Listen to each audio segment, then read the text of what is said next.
ఒక చిన్న సంఘటన పెద్ద మనసును చూపించింది. జంతువుల పట్ల కరుణ, సమయానికి సహాయం చేయటం ఎంత ముఖ్యమో చూపిస్తుంది. చిన్న సహాయం కూడా ఒక ప్రాణాన్ని కాపాడగలదు. సత్తనపల్లి ఎల్ఐసి రోడ్లో ఒక ఆవు తీవ్ర ప్రసవ వేదనతో బాధపడుతూ ఉండగా అక్కడ ఉన్న ప్రజలు ఆందోళనకు గురయ్యారు. పరిస్థితి గమనించిన స్థానికులు కొత్త రామకృష్ణకి చెప్పారు. దూడ ఎదురు కాళ్లతో పుట్టే అవకాశం ఉందని గుర్తించారు. ఇది ఆవుకు ప్రాణాపాయం కలిగించే ప్రమాదకర పరిస్థితి అని అర్థం చేసుకున్నారు. అతను ఆలస్యం చేయకుండా వెంటనే వెటర్నరీ డాక్టర్ అనిల్ కుమార్కు సమాచారం అందించారు. సమాచారం అందుకున్న డాక్టర్ తక్షణమే ఘటనా స్థలానికి చేరుకుని పరిస్థితిని పరిశీలించారు.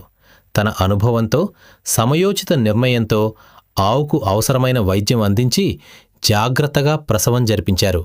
ఈ క్రమంలో ఆవు, దూడ రెండూ సురక్షితంగా బయటపడ్డాయి. డాక్టర్ సేవలను ప్రశంసిస్తూ రామకృష్ణ చురుకైన స్పందనను కొనియాడుతున్నారు. ఈ సంఘటన మనకు ఒక ముఖ్యమైన సందేశాన్ని ఇస్తుంది.